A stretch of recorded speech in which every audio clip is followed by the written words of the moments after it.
So let's take a minute and think about what worry is. When my kids were little and they were worried about something, I would say to them, don't borrow trouble. Don't borrow trouble. Jesus puts it this way. Matthew chapter 6, verses 25 and then 34. He says, therefore I tell you, don't worry about your life, what you will eat or drink, or about the body, what you will wear. And then he goes on and talks about the birds of the air and the lilies of the field and how God takes care of them. And then in verse 34 he says, therefore don't worry about tomorrow, for tomorrow will worry about itself. Each day has enough trouble of its own. Worry is borrowing trouble because it's about the what ifs, not the what is. And there's no grace for that. Lamentations tells us, a verse that we probably have heard before that we love, God says his mercies are new every morning. But what we don't necessarily think about that is it's because they don't carry over. It's grace for today. It's mercy for today. Tomorrow's mercy and grace will be there tomorrow. But it's only for the here and now. Okay, so consider some things that you worry about. Are we worried about something that's happening right now or something that might happen? Right? If it's happening, we're not worrying about it. We're doing, we're acting, we're functioning, we're whatever. It's about what might happen. And that's why, I don't know what the statistic is, but it's like 98% of the things that we worry about never happen, right? Why? Because they're not real. Which is why there's no grace for it, because they're absolutely not real. Now, if the what if did actually happen, something that we're worrying about, God's abundant grace would be there for us if it actually happened. But there's no grace in the anticipation of it happening. That's where we get tripped up. That's why worry is so hard to overcome, because we're kind of hanging out there all on our own, because it's not real. What we're worried about, what we're concerned, what we're anxious about is not real. Okay, so it says, be anxious for nothing. And the word that's used there, that's translated as anxious in our Bibles, it's the Greek word that's used there means to be pulled in different directions. To be pulled in different directions. And then the Old English root from which we get our word worry means to strangle. Anybody relating to this at all?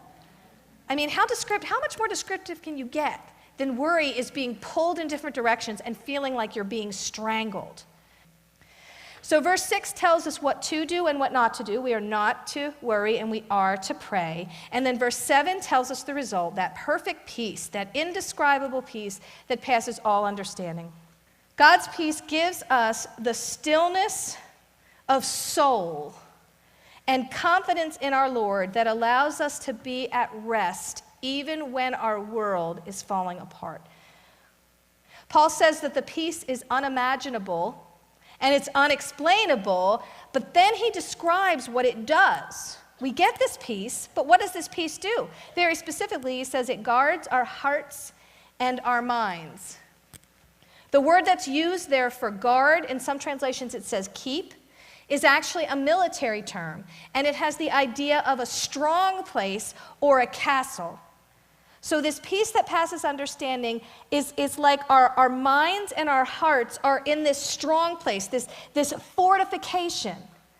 And of course, our hearts refers to our emotions or our feelings, and our minds refer to our thoughts. That's what he's talking about here. That is what is protected by this wall, this impenetrable wall of his peace. So the peace of God not only keeps us physically calm. I think that's what when we have that peace that passes understanding, we're like, right? But there's so much more to it than that, because it guards our hearts and our minds, which means it keeps us from running in our heads to the what ifs, the what ifs, the what ifs. Suppose this happens, suppose it goes this way. And we're running all these scenarios in our heads. It enables us to get wisdom that we need to do what we need to do. You know, when you're freaking out, when you're like so anxious about something, you cannot put two thoughts together.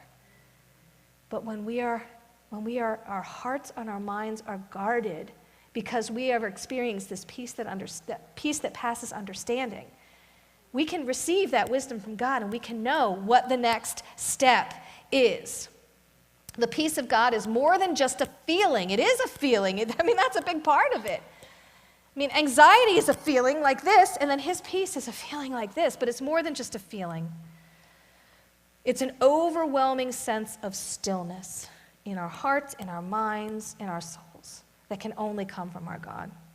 And for those of us who have experienced it, we know it's absolutely awesome. We can't understand it. We can't explain it. But oh, we want it.